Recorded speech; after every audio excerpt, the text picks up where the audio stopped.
Bonsoir, bonsoir à tous. Je ne sais pas si vous m'écoutez.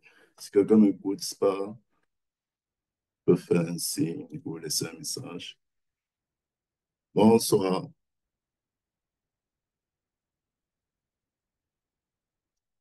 Bon, c'est pas, je suis seul.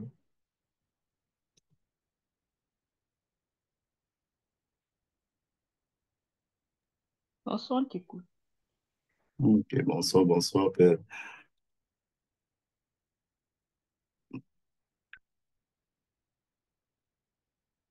Bonsoir. Bonsoir, bonsoir, Emma. Bon, bonsoir à tous et bienvenue à ce quatrième workshop où nous allons parler de comment est-ce qu'on fait pour rédiger un séminaire à Byte, un projet à Byte ou un BA, Bachelor à Byte ou peut-être même un Master à Byte. Donc, ce séminaire va traiter comment est-ce qu'on fait pour rédiger un projet académique. Donc, je vais un peu essayer de vous montrer, présenter de manière brève ce dont on va parler pendant le séminaire, pendant le workshop. Et voilà, celui avec qui mon collaborateur va venir par la suite compléter le reste. Dans la première partie, nous allons parler du Vorbereitung, qui est la préparation. Et ça va constituer on va traiter les points suivants qui concernent le choix du thème, le plagiat et des châteliches éclairons. Et ensuite, la deuxième partie, ça va constituer, on va parler de l'organisation de l'idée. Et c'est la partie que je vais présenter. La troisième partie, c'est le Schreibphase. Et on va parler de Inhaltsverzeichnis, Literaturverzeichnis, Zitierung, Abbildungsverzeichnis et Code und Script. Et pour finir, on va donner les best practices, c'est-à-dire les conseils, ce qu'il faut éviter en ce qui concerne quand tu es en train de rédiger un projet académique. Donc, cela étant dit, je vais commencer malheureusement parce que mon collaborateur n'est pas là. Il a eu un souci de retard, un souci d'embouteillage, autant pour moi. Donc, je vais commencer avec la deuxième partie qui consiste tout simplement à organiser ses idées. Et mon collaborateur va venir compléter le reste. Donc, c'est-à-dire la première, la troisième et la dernière partie. Donc, une minute. OK. Bon, bienvenue dans cette section du workshop. Et avant de commencer cette section, je vais d'abord vous parler d'une notion fondamentale pour moi, qui est la productivité, et surtout la productivité dans les projets académiques. Donc, selon moi, la productivité n'est pas juste faire beaucoup ou travailler longtemps, mais la productivité se résume par le résultat qu'on obtient en fonction du temps, de l'énergie, de l'attention qu'on investit dans un projet, et plus précisément d'un projet académique. Donc, ces trois ressources, qui est notamment le temps, l'énergie, bon, plus précisément l'énergie mentale et l'attention, sont limitées. Et dans un contexte académique, c'est souvent les mauvaises gestions qui font en sorte, qui ralentissent ou qui bloquent complètement notre avancée. Je m'explique. Si, par exemple, tu perds du temps à chercher les informations, tu avances lentement dans ton projet académique. Si tu consommes trop d'énergie à organiser tes idées, tu t'épuises vite. Et si ton attention est dispersée, tu perds le fil de ton raisonnement. Et maintenant, c'est dans ce genre de cas, dans ce genre de situation que Google Notebook LM devient un vrai allié parce que cet outil qui a été créé par Google, euh, le navigateur de recherche Google, te permet tout simplement de gagner en temps, d'économiser en énergie et de conserver ton attention. Donc, grâce à celui-ci, tu avances plus rapidement et plus efficacement. Donc, je vais maintenant te montrer un peu comment ça se fait avec une démo. Donc, dans cette démo, nous allons voir comment structurer ces idées, comment synthétiser ces sources, et comment générer du contenu pertinent qui nous permet facilement de gagner en temps et surtout de comprendre nos thèmes. C'est très important. Donc, pour cette démo, ce que j'ai fait, c'est simple. J'ai créé un dépôt. Créé un dépôt sur le compte GitHub de la Codex, de la communauté Codex, qui est celui-ci. Et maintenant, dans ce dépôt, dans ce compte, j'ai créé ce dépôt autant pour moi. Voilà. Ce dépôt atelier thèse workshop notebook LM. Donc, tout le monde peut avoir accès à cela. En fait, le dépôt est organisé de la manière suivante. Donc, il y a rédigé un séminaire à Byte avec notebook LM. Il y aura la vidéo ici, cette vidéo, parce qu'elle est enregistrée. Après, on aura mis ça sur notre prochaine YouTube. Donc, voici un peu la structure du dépôt. Dans la première partie du dépôt, on parle de Google Notebook LM. Dans cette partie, il y a un peu une description des fonctionnalités principales et de quoi est-ce qu'il s'agit. Donc, par exemple, Google Notebook LM, c'est un produit développé par Google Labs, qui est disons, une filière, bon, une filière sous la bannière de Google. Donc, il se concentre sur l'amélioration de la manière dont les utilisateurs interagissent avec nos documents en utilisant l'IA pour extraire, résumer et travailler avec le contenu plus efficace. Donc, dans cette partie, j'ai un peu essayé de résumer les principales fonctionnalités de Google Notebook. Donc, c'est un peu comme une petite documentation. Et bien évidemment, il y a le site web. Bon, ce n'est pas accessible avec ce type de compte, mais je pense que... Donne-moi une minute. Hmm. Bon, tu dois avoir un compte d'utilisateur pour avoir accès à cela. Donc, comme celui-ci. Donc, voici un peu l'interface de ça, à quoi ça ressemble. Donc, vous voyez ici que j'ai déjà étudié, j'ai eu à faire plusieurs essais. Donc, mais dans la deuxième partie du dépôt est un guide complet pour utiliser Notebook LM par étape pour un projet académique. Donc, dès que tu cliques dessus, ici, tu as ton guide. Donc, dans ce guide, tu y retrouves plusieurs use cases de comment est-ce que Notebook LM peut t'aider à réaliser ou à faciliter à faciliter, l'organisation de tes idées et ta compréhension du sujet. Donc, ce qui va se passer dans cette page, c'est que je vais aller pas à pas, donc c'est-à-dire use case par use case et essayer de faire une démo en live pour faciliter la compréhension. Donc, pour cela, je vais d'abord ouvrir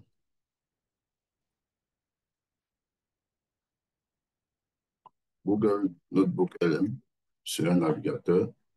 Donc, c'est essentiel que, par exemple, pour avoir accès à cela, c'est essentiel d'avoir un compte Google. Donc, sinon, c'est un peu compliqué de le faire. Donc, je vais un peu partager mon écran. Donc, je ne sais pas si que tout le monde voit. Si il y a un souci, je peux augmenter la police d'écriture. Donc, voici un peu l'interface de Google Notebook LM. Et ici, tu as la possibilité de créer un nouveau notebook parce que, en cliquant ici. Et quand tu crées un nouveau notebook, il y a cette partie cette fenêtre qui apparaît qui te permet en fait de envoyer, tu vois, de télécharger des documents Drive qui se trouvent sur ton Drive ou de télécharger les informations qui se trouvent soit sur un site web ou sur une vidéo YouTube ou de de coller un texte. Donc, et ça, c'est notamment le premier use case que j'ai écrit, que j'ai noté, qui est collecter, analyser et organiser vos sources. Donc ici, on a la possibilité d'importer au max, on a la possibilité d'importer 50, plus de 50 fichiers au maximum. Donc, si vous le regardez, c'est ça ici. C'est vrai que c'est en allemand, mais limite für die Kilobyte, donc c'est 50 fichiers au maximum. Et ça peut être un fichier PDF, Google Doc, une vidéo YouTube, un audio ou le lien d'un site web. Disons par exemple que je vais importer un PDF, donc importer un PDF, donc un PDF au hasard. Je vais entrer ici, je vais importer un PDF au hasard, n'importe quel.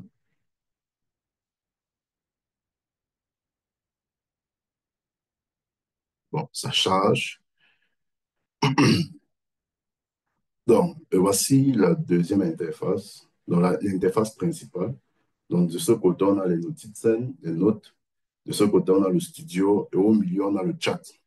Et du côté gauche, on a les sources. Donc, on vient d'importer un PDF. Là, maintenant, essayons aussi d'importer peut-être euh, une vidéo YouTube.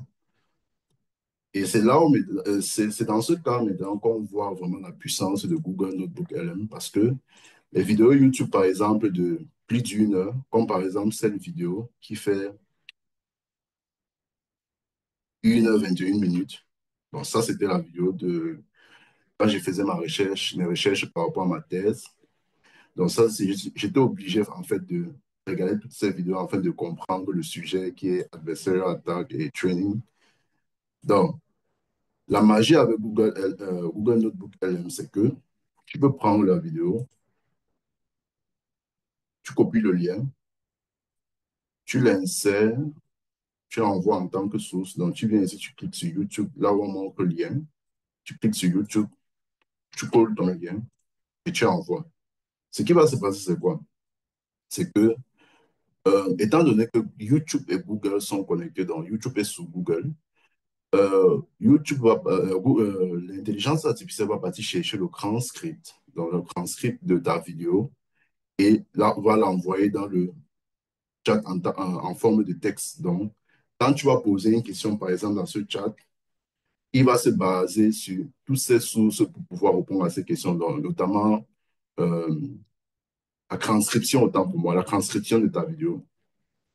Donc, comme autre chose qu'on peut télécharger, c'est, désolé, on peut aussi télécharger les liens de sites web, notamment, regardons par exemple ce site web qui est celui-ci, qui parle toujours du même sujet. Donc, tu copies juste le site, le lien du site web. J'espère que ça va donner.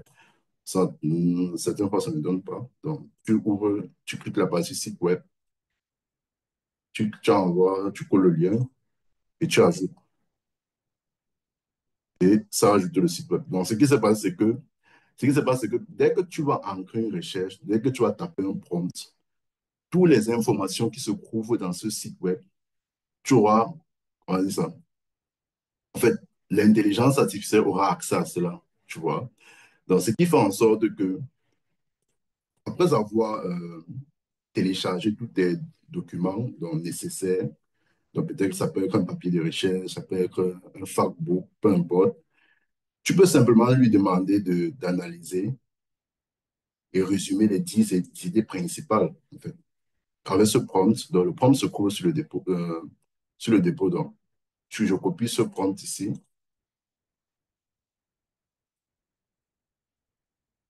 Je colle. Donc, je vais lui demander d'analyser les sources.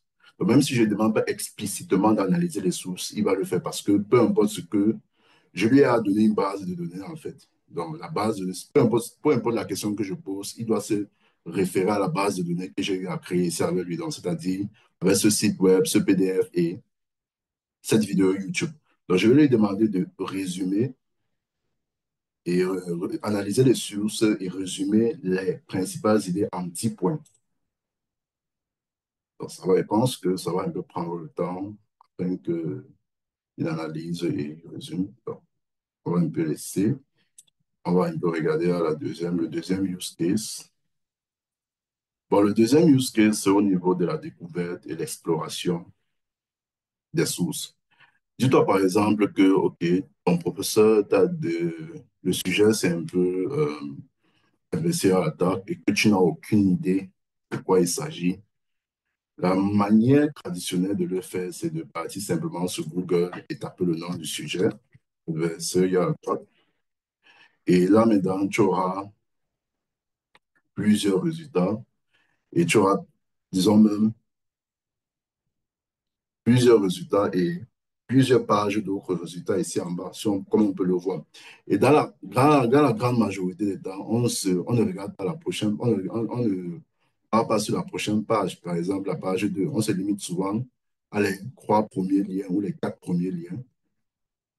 Donc, mais dans l'avantage ce dans quoi Notebook LM peut nous aider, c'est de nous permettre d'explorer tous ces sites, tous ces liens de manière efficace et rapide. Donc, voici un peu le résultat de notre prompt. Sur le résultat de notre prompt. Donc, il a essayé un peu de résumer de quoi il s'agissait dans cette base de données. En 10 points essentiels, ça peut être 5. Et euh, il a résumé en allemand. Donc, je voulais juste préciser que si tu aimerais que ça soit en français ou en anglais, peu importe, il y a cette configuration, cette fonctionnalité qui te permet de changer de langue. Donc, si je viens ici, je clique par exemple anglais, je clique dessus, je choisis la version anglais et je redémarre, je recharge mon site. Vous allez voir ici que la description ici est en anglais. Bon, ouais, un peu, c'est un peu en allemand. Même chose pour le français.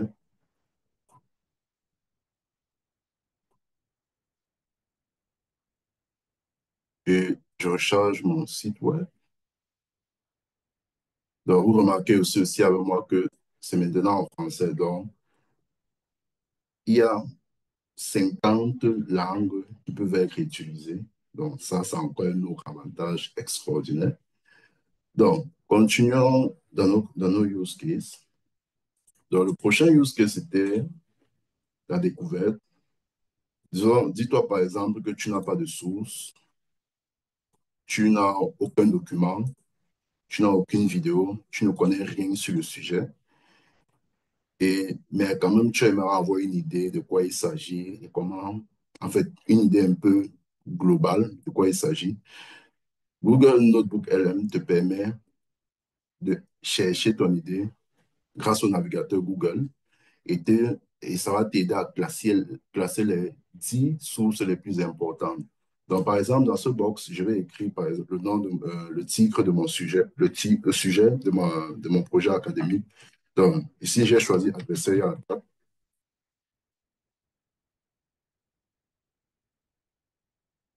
Après avoir fait cela, je clique. Bon, c'est vrai que je peux encore donner beaucoup plus de détails, mais on a supposé que tu ne connais rien. Tu as juste le titre. Donc, tu senden, tu envoies.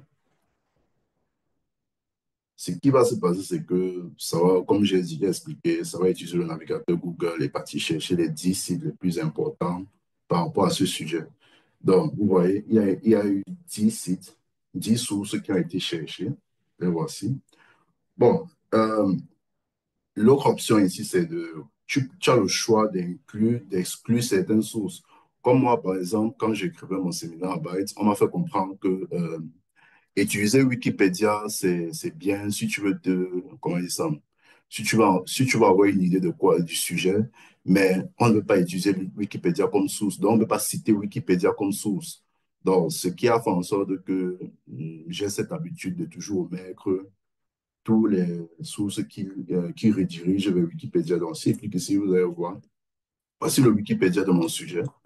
Donc, mais bon, comme je ne considère pas cela, je peux juste exclure Wikipédia et importer les 9 autres sources restantes.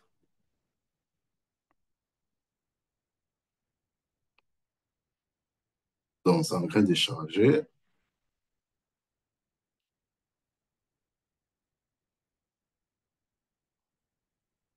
Donc, là maintenant, j'ai 9 sources qui parlent du sujet qui est adversariat attaque. Donc, je suis obligé de charger encore pour que la description en haut corresponde, oui, soit en français. Et ça correspond, ça décrit exactement de quoi parlent les sources en fait. Donc, Ça, là, on était dans le use case de la découverte et de l'exploration des sources. Le troisième use case, c'est au niveau de la structure du travail académique.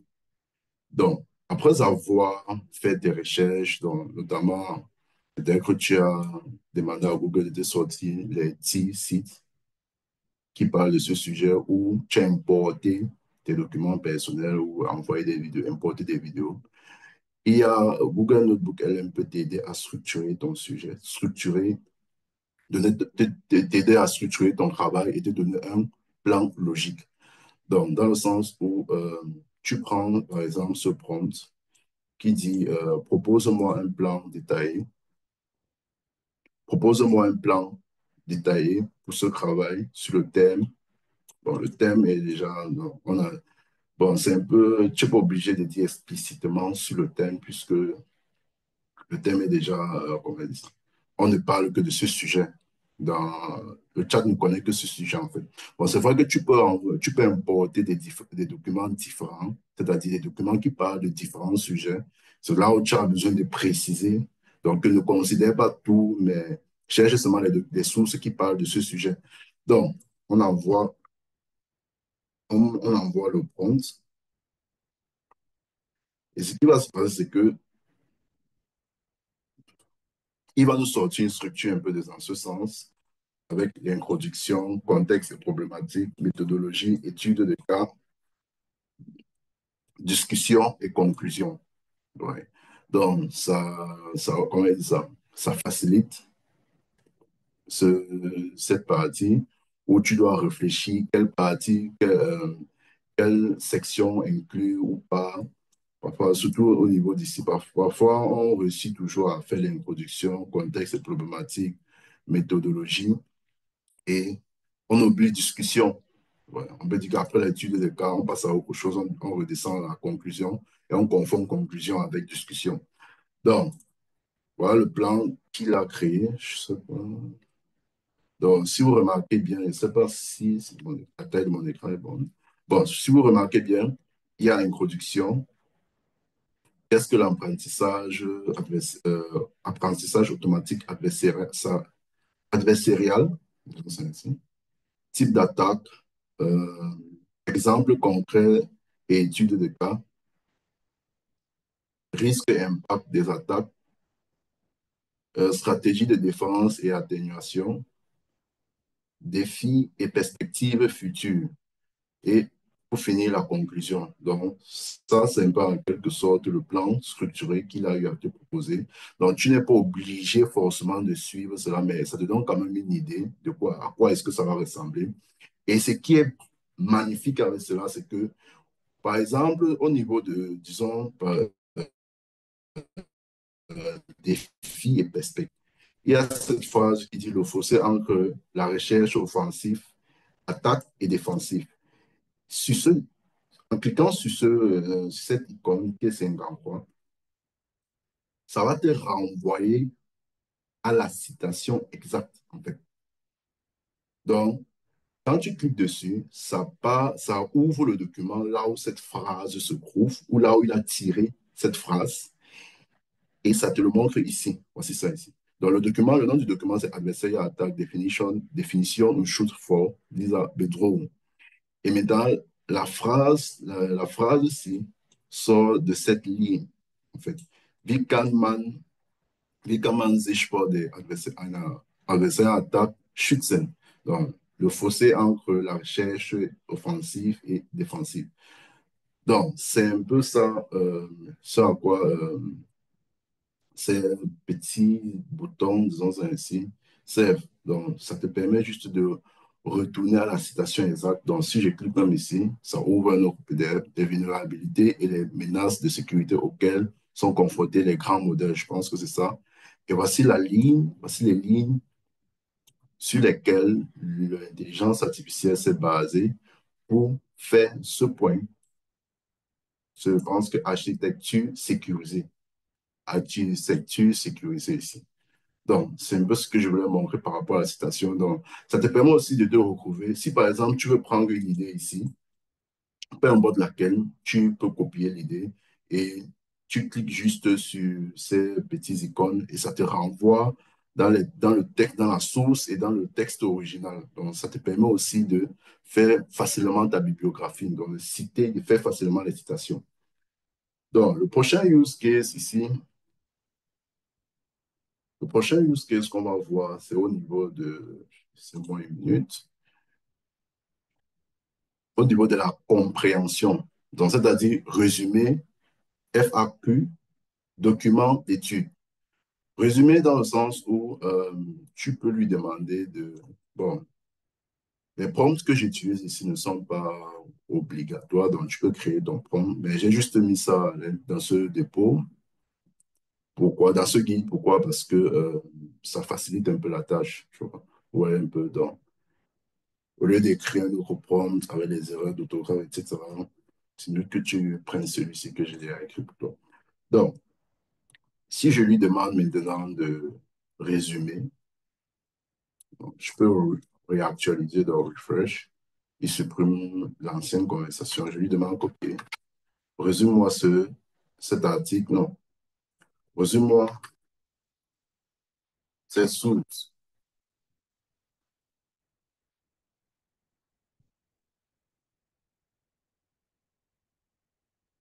avec des citations directes, les références exactes.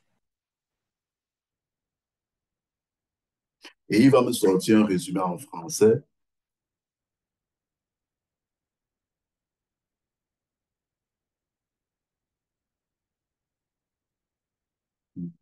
Donc, ça prend un peu le temps puisque c'est 9 sources. Bon, il va me sortir un résumé en français. Ouais, ouais, c'est un peu long. Et comme j'ai dit, chaque point, chaque phrase, du moins, là où c'est nécessaire, il y a la citation. Donc, je clique ici, ça ouvre le document, et ça, là où il a pris cette phrase, et ça me montre le texte, en fait. Donc, je peux lire et regarder si ça correspond exactement et comprendre mieux. Donc, ça facilite la compréhension, comme je l'ai dit. Euh, la première partie de la compréhension, c'est au niveau de la génération des FAQ intelligentes, qui veut simplement dire en anglais Frequently Asked Questions, les questions qui sont le plus posées sur ce sujet. Donc, on était dans la supposition qu'on t'a donné un sujet, du moins, ce que tu as encore tu es en train de structurer, d'organiser tes idées par rapport à ce sujet. Il est parfois intéressant de se demander quelles sont les questions que les autres personnes, les questions qui sont les plus posées sur ce sujet. Et c'est là où maintenant Notebook LM t'aide, parce qu'il y a une option ici au niveau de Notizen, là où, sur laquelle si tu cliques ici en haut, ici juste en bas, sur Zoom, ici, si tu cliques dessus, ça va te faire un résumé en se basant sur les 9 sources de toutes les questions les plus fréquentes à ce sujet. Donc, le résumé a été créé. Donc, je clique dessus. Donc, vous pouvez voir attaque adversaire et robustesse de l'IA. Questions fréquentes posées sur les attaques adversaires et la robustesse des modèles d'IA. Donc, la première question, c'est qu'est-ce qu'une attaque adversaire dans le domaine de l'apprentissage automatique? La deuxième question, c'est quels sont les principaux objectifs d'une attaque adversaire? Et il y a d'autres, bien évidemment, d'autres questions. La dernière question, c'est quel est le rôle de la robustesse dans l'intelligence artificielle et de l'intelligence dans une intelligence artificielle de confiance. Donc, ces FAQ te permettent surtout d'avoir comment on dit ça, une idée globale de ton sujet. Ouais. Donc, quand tu sais déjà que, OK, voici le nombre de, voici les questions qu'on se pose en ce qui concerne ce sujet. Et si maintenant le professeur te demande que, OK, voici le sujet, pas chercher une problématique, avec l'aide de ces FAQ, tu peux facilement générer une problématique, ouais, un peu. Donc, une problématique sur laquelle tu peux travailler, en fait. Donc, maintenant, le troisième point sur l'apprentissage, c'est au niveau de la création des mind maps téléchargeables. Donc, pour ceux qui aiment comment on dit ça, l'apprentissage visuel et qui n'aiment pas trop lire, ouais, un peu, il y a une option qui te permet de créer un mind map un mind map, c'est juste une représentation visuelle des concepts, en fait. Donc, si je clique et je monte ici en haut, ici, l'intelligence, ici en haut, mind map, l'intelligence artificielle va générer un mind map. Et ce mind map va faire en sorte que va se baser sur les données, sur la source, sur les sources, et va te générer un visuel. En fait, ce mind map sera un visuel et ce visuel va te permettre d'augmenter ta compréhension en ce qui concerne le sujet, en fait. Donc, par exemple, voici ce visuel. On comprend que le sujet principal, c'est attaque adversariale IA. Et maintenant, les sous-chapitres sont la définition, l'objectif, type d'attaque, type d'accès attaquant, méthode d'attaque connue et bien d'autres. Et si tu cliques sur les flèches ici, bon, c'est pas la tête d'une flèche, si on peut dire, tu auras encore les d'autres sous-sujets, sous-chapitres autant pour voir, donc qui est cromper, entourner le modèle euh, machine learning, voilà. Utiliser technique adversariale, machine learning, menace croissante IA. Donc, comme j'ai dit, pour ceux qui aiment l'apprentissage visuel et qui n'aiment pas trop lire, parce que, bon, le résumé était quand même assez long et c'est normal que ça soit long parce que, il y a 9 sources. Donc, si tu n'es pas pro lecture, tu peux te référer à ce mind map qui va te permettre aussi comment dire ça, d'avoir une image globale du sujet un peu plus éclatante, en fait. Donc, ça, c'était le quatrième point. Ça, c'était le troisième point. Et comme j'ai dit, c'était téléchargeable. Donc, si tu cliques ici et tu l'ouvres, donc, tu peux l'avoir à ta disposition. Tu ouvres sur ton téléphone, tu peux réviser par rapport à cela. Donc, tu peux l'utiliser pour réviser par rapport au sujet. Donc, c'est très, très pratique. Et maintenant, le prochain point, et qui est le dernier point, je pense que j'ai parlé de ça. Non, non, je n'ai pas encore parlé de ça. Le dernier point, c'est notamment la génération des podcasts. Bon, en plus de 50 ans. Donc, le use case de cette fonctionnalité, c'est un peu du style. Si, par exemple, tu es dans le truc, tu es dans le cran et que tu veux réviser ou tu veux réécouter ce dont tu as parlé, ce dont tu as discuté avec l'intelligence artificielle, il y a la possibilité de générer un audio. Et cet audio va se baser sur la source, comme j'ai dit, tout est basé sur la source que tu donnes pour essayer d'essayer d'imiter un podcast entre deux personnes. Donc, c'est majoritaire, c'est toujours entre un homme et un garçon. Et pour faire ce truc, pour générer ce podcast, tu cliques ici sur générer. Bon, c'est vrai que ça va prendre du temps. Donc, je pense que je vais le montrer soit à la fin du workshop ou peut-être que si ça fait vite, si ça se passe vite, je vais vous montrer cela. Donc, ce qui va se passer, c'est que ça va essayer de se baser ça va se baser sur nos sources et la discussion qu'on a eue. Et ça va générer un podcast qui va discuter du sujet et du, euh, et du plan de, comment dire ça, et du résumé qu'on a eu à générer, en fait. Donc, ça, c'était un peu ce qu'il y a à savoir. Et ce qu'il faut savoir aussi, juste pour une remarque, c'est que ça va le générer en français et tu peux le générer en d'autres langues, français, anglais et allemand. Donc, juste si tu veux le faire, c'est comme je l'ai dit, tu viens juste ici, tu choisis juste la langue et tu choisis juste la langue et la langue sera utilisée dans ton chat. Donc, c'était un peu quelques use cases que je pouvais vous montrer. Il y en a d'autres, plusieurs. Euh, S'il y a un autre use case que je peux encore parler en dernier lieu, c'est ça facilite la collaboration en groupe. C'est-à-dire, si c'est que je travaille sur mon projet Kbyte avec un ami et j'aimerais que euh, on travaille, j'aimerais qu'on collabore facilement ensemble, je peux l'inviter. Donc, je sais pas si Alex est là. Si Alex est là, je peux faire une petite simulation de cela. Oui, oui, je suis là. OK. Bon, Alex, tu vas m'envoyer ton email. que je montre un peu aux autres comment.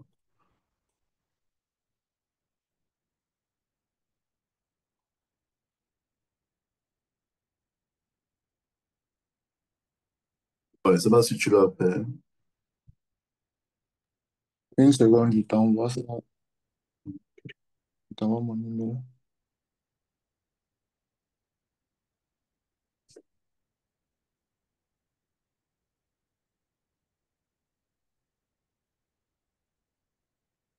J'envoie ça directement dans le chat ou bien je t'envoie ça. Comment ça par WhatsApp, s'il te plaît? Ok. Hmm.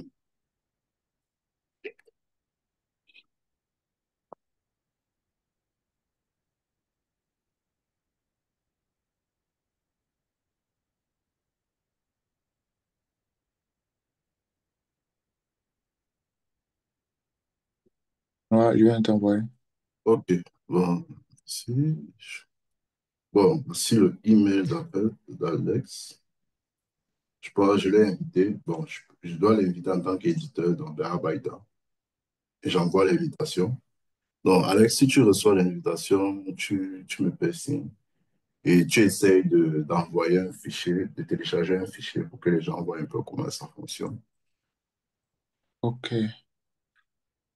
Donc, en attendant que Alex le passe, je vais un peu essayer de parcourir très rapidement les autres fonctionnalités, les autres use cases autant pour moi.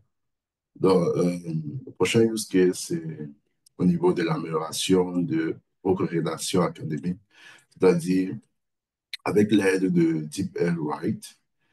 Donc, si par exemple tu as compris le sujet et que tu as essayé de formuler en tes propres mots, et ce n'était pas trop ça, donc tu n'étais pas trop satisfait de l'allemand que tu as utilisé, tu peux utiliser ce logiciel d'intelligence artificielle, oui, DeepL Write. Tu envoies ton texte ici à l'intérieur, disons par exemple, prenons même le texte ici. Hum, prenons un texte comme celui-ci, copier. Euh,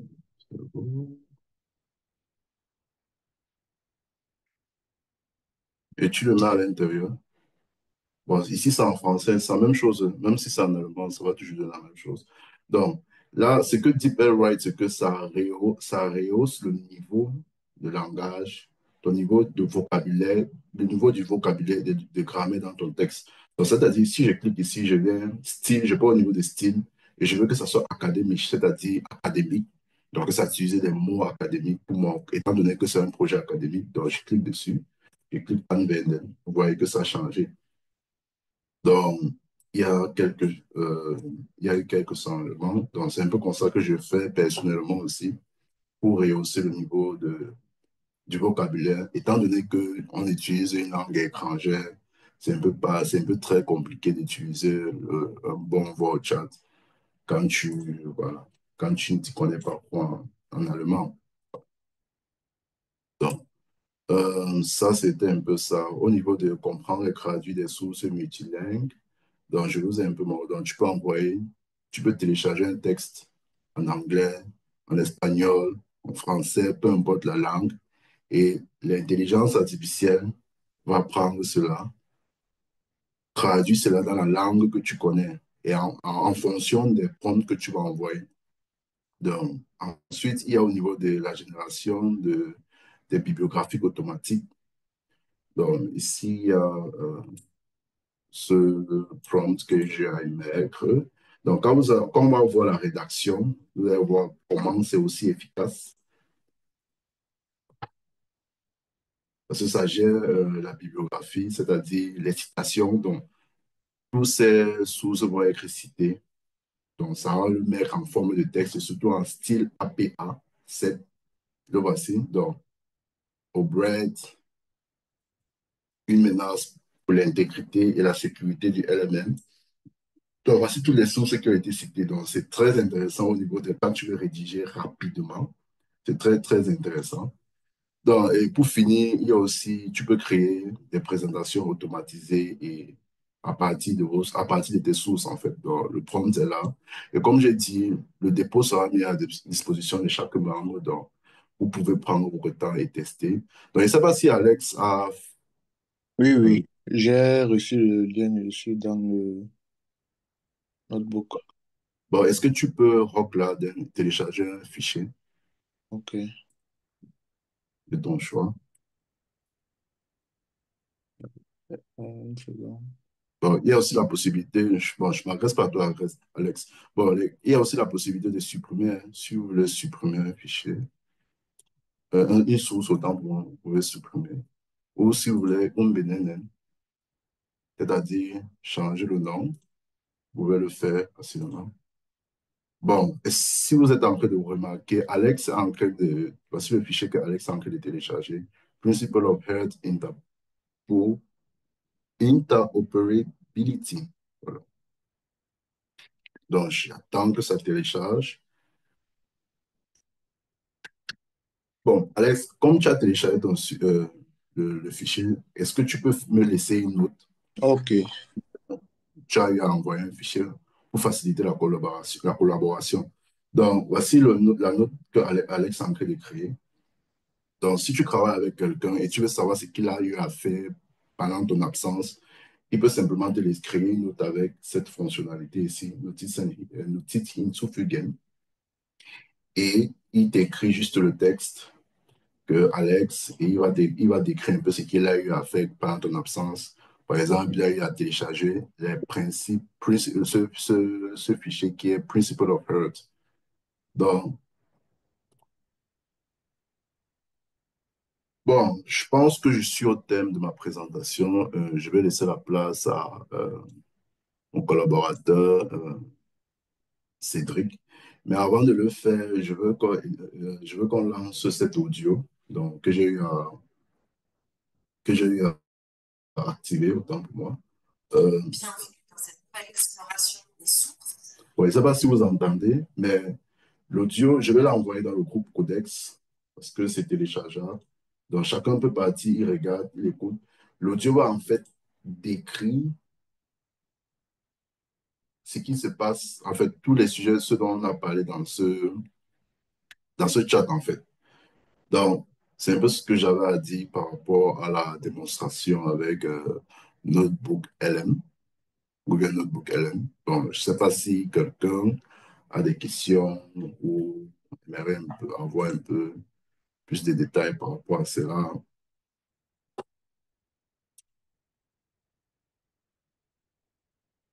Bon, apparemment, il n'y a pas de questions. Bon, s'il n'y a pas de questions, je vais passer la parole à Cédric qui va continuer avec la deuxième partie du workshop.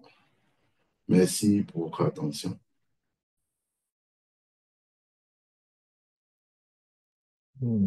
Merci Alain de me passer la parole et bonsoir à tous. J'espère que tout le monde se porte bien et désolé pour le retard.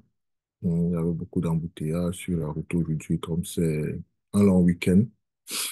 Et voilà, sans plus tarder, je vais directement présenter ce qu'on a préparé.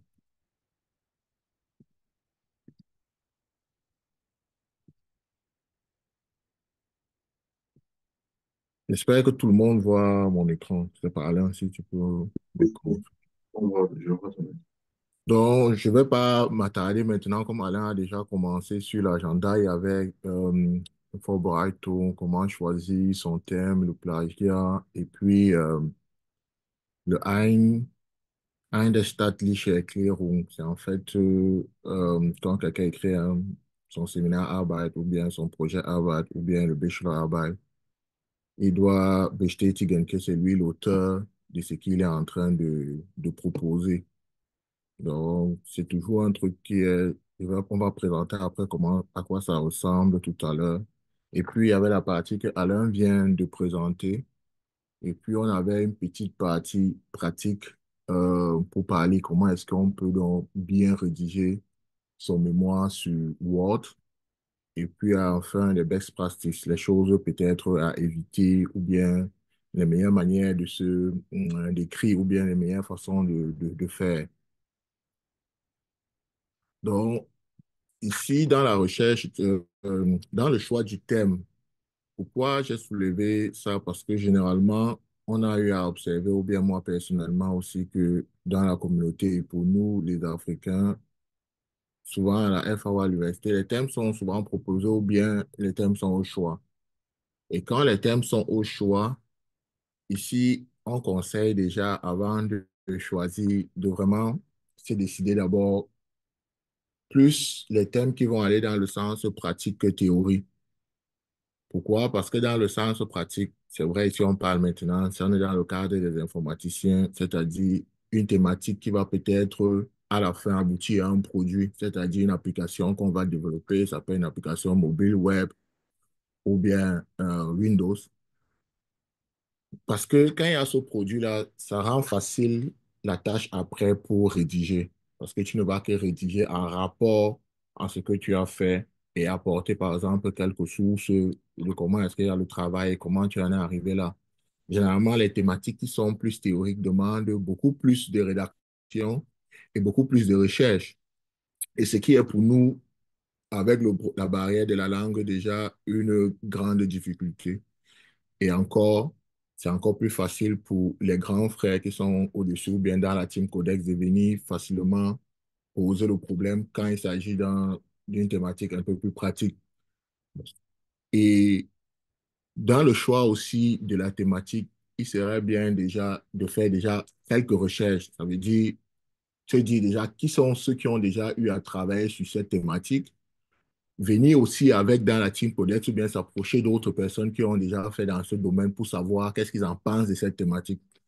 Parce que généralement, le choix est souvent difficile quand est-ce qu'on l'a pris juste en se disant que le thème est bien à entendre, ça parle, comme, ça touche les thématiques actuelles, mais on se rend compte que peut-être sur la toile ou bien dans les recherches, que beaucoup de gens n'ont pas encore touché cette thématique. Ça va te poser peut-être des problèmes dans ton travail.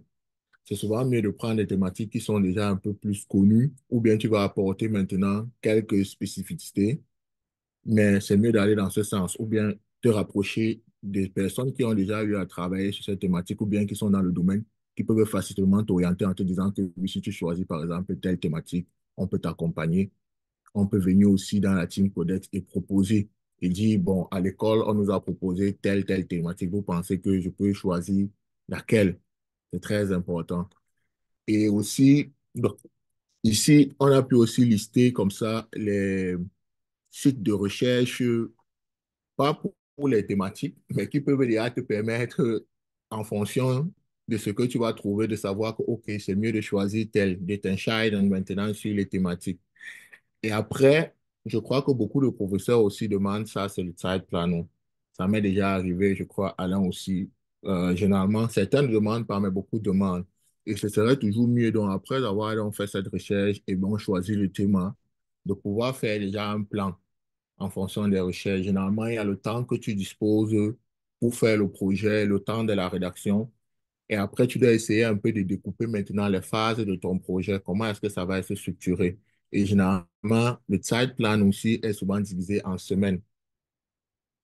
Donc, chaque semaine, tu essaies de détailler ce que tu vas faire ou bien ce que tu vas faire, combien de semaines ça va te prendre. Par exemple, je vais commencer d'abord, si on parle d'une application, par exemple, web application, il y aura le back-end, le front-end, et puis on s'arrête au-delà. Tu dis peut-être que bon, les fonctionnalités, je vais d'abord moduler ma base de données. Ça va me prendre, par exemple, une semaine.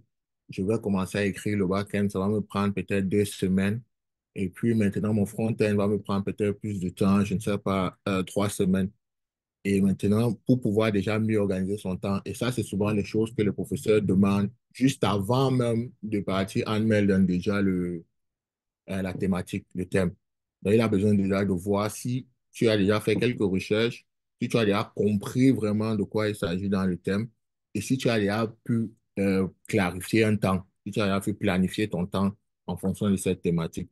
Et les tools, donc comme Trello, je crois qu'on a déjà fait aussi ici à Codex, tout un workshop qui parlait de ça, ou Motion ou bien Google Calendar peuvent te permettre, ou si tu peux bien le faire avec Excel, simplement mettre juste les calendars Et à l'intérieur de Calendar, tu peux décider que, OK, le front-end va me prendre Dry Calendar, le back-end, Dry Calendar, et plutôt la modélisation de la date en banque aussi peut-être juste une semaine. Et après, ce qui est aussi bon à savoir maintenant dans la rédaction d'un Arbeit, c'est aussi le plagiat.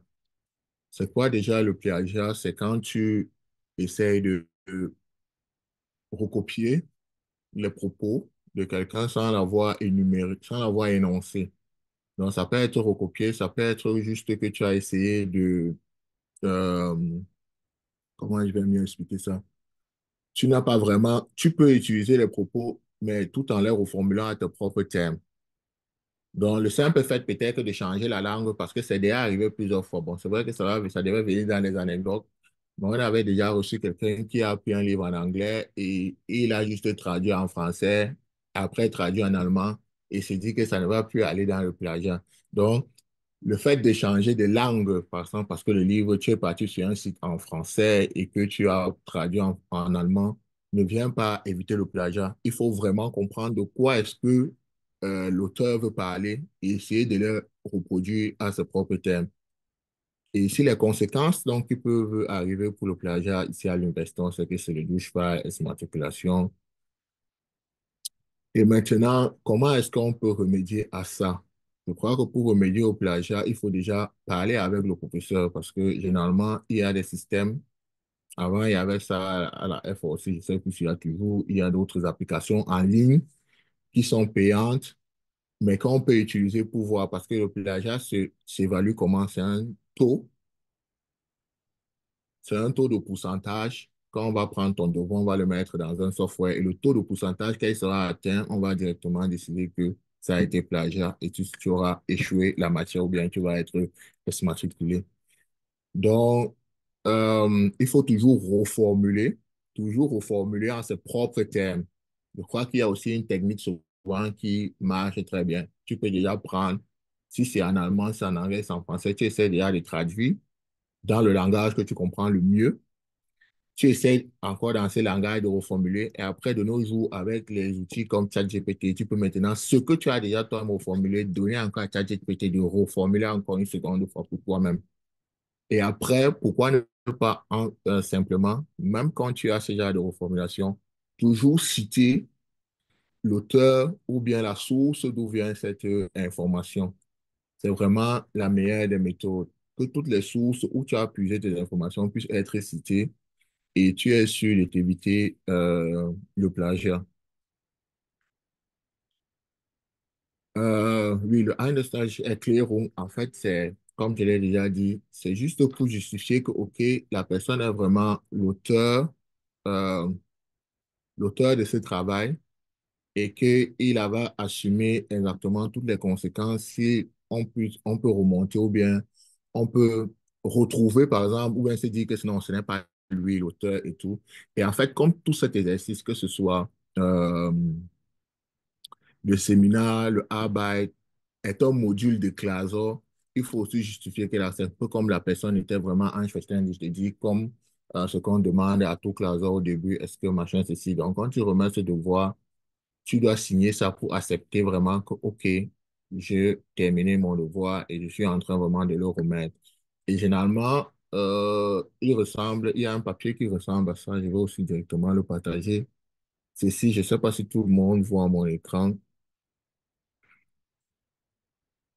Alain, Bon, on voit ton écran sur le slide, en fait.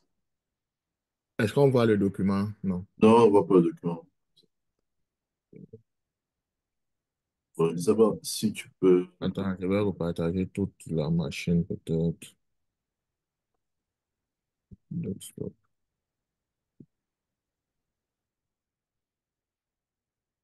Attends. On voit le document maintenant.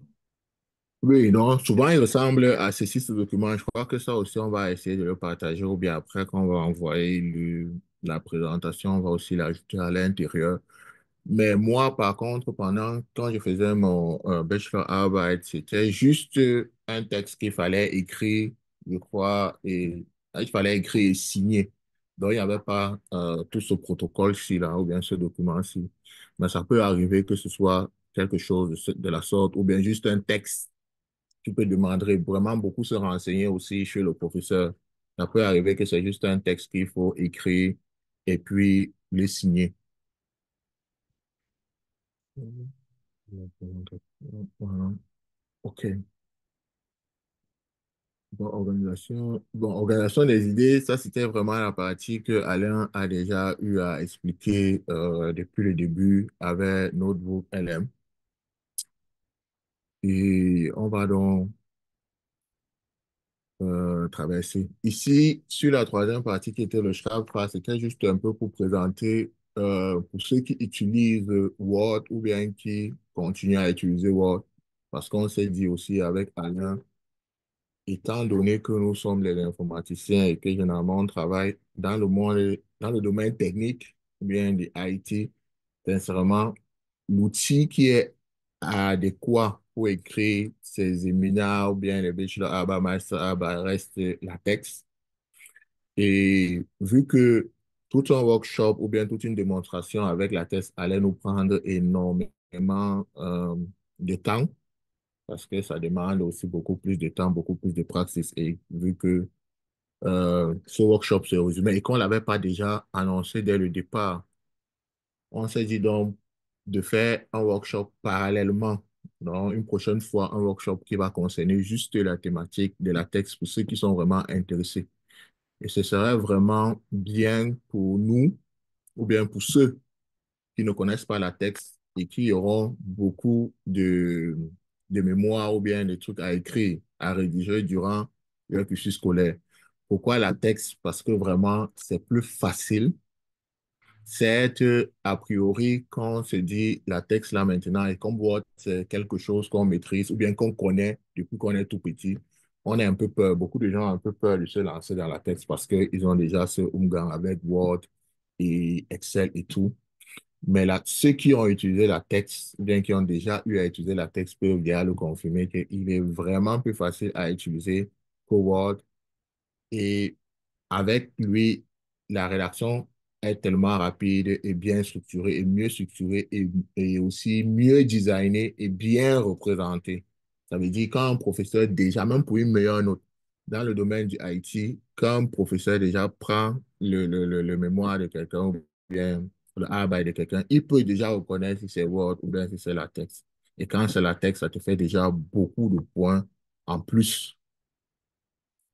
Donc, c'est une compétence que vraiment, il faudrait déjà que chacun d'entre nous commence déjà à regarder avant que le workshop ne soit présenté ou bien euh, ici dans le groupe de Codex. Donc, généralement, dans la présentation de son mémoire, il y a le truc qui est très important et que le professeur redemande toujours. Donc, après avoir fait le type plan que tu es venu présenter au professeur et que tu as déjà monté ton projet, ce qui est aussi ici, c'est que beaucoup attendent généralement de finir complètement le projet avant d'écrire le rapport sur le projet. Ce qu'on conseille, c'est de le faire généralement parallèlement. Parce que pendant que tu es dans les recherches sur ton projet ou bien que tu es déjà en train de le développer, il y a beaucoup d'informations qui se brident. Bon, c'est vrai qu'avec l'outil de Notebook que Alain a présenté, ça vous permet déjà de condenser toutes ces informations quelque part pour ne plus avoir, pour ne pas les perdre à la fin. Mais généralement, c'est aussi bien de commencer déjà à rédiger, même si ce n'est pas encore proprement, mais que sur ton Word ou bien ton truc, tu commences déjà à poser quelques lignes, tout ce qui t'est passé par la tête, comment est-ce que tu as fait sur toutes les étapes. Parce qu'il y a beaucoup de personnes qui oublient, il a cherché quelque chose, il a trouvé une solution dans son développement, ça a résolu le problème, mais après il a oublié. Au moment de rédiger, il se sent coincé, il ne sait plus ce que c'est, il commence à chercher ici et là, et finalement, il ne se rappelle plus. Donc, c'est très important de souvent d'essayer de le faire parallèle et non finir d'abord le projet avant de commencer la rédaction. Et le premier truc, généralement, qu'on attend, le professeur attend dans la rédaction, c'est l'initial technique. Comment est-ce que le sommaire, comment est-ce que tu veux déjà présenter ton travail? Et c'est quelque chose de très important. Parce que souvent, même dans nos rapports de mémoire, l'étudiant préfère, ou bien même le professeur lui-même, parce que lui, il a déjà passé le temps avec toi dans la réaction, pas la rédaction, mais dans le travail pour la concrétisation du projet. Il sait déjà les attentes, il sait un peu de ce que tu as dans le contenu.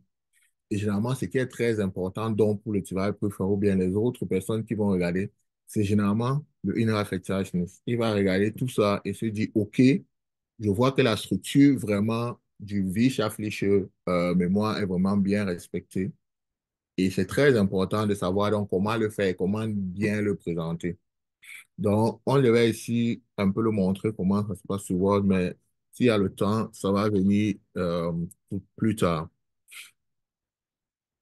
Après, il y a le Literaturverzeichnis qui est pour les citations. Ça veut dire toutes les quelles et les citations pour donc éviter le plagiat, on l'a déjà dit tout à l'heure. Pour un wissenschaftliche Arbeit, tu es obligé de citer les auteurs, les livres et les sources même sur Internet où est-ce que tu t'es où est-ce que tu t'es appuyé pour pouvoir écrire cela, où est-ce que tu t'es appuyé pour pouvoir faire ce travail ou bien faire ce mémoire. Donc, c'est très important de savoir aussi comment est-ce qu'on les représente.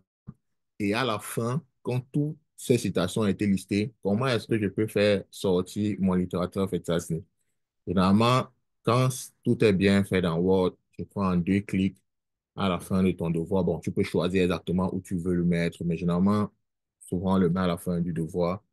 On peut faire sortir directement ce littérature fantastique.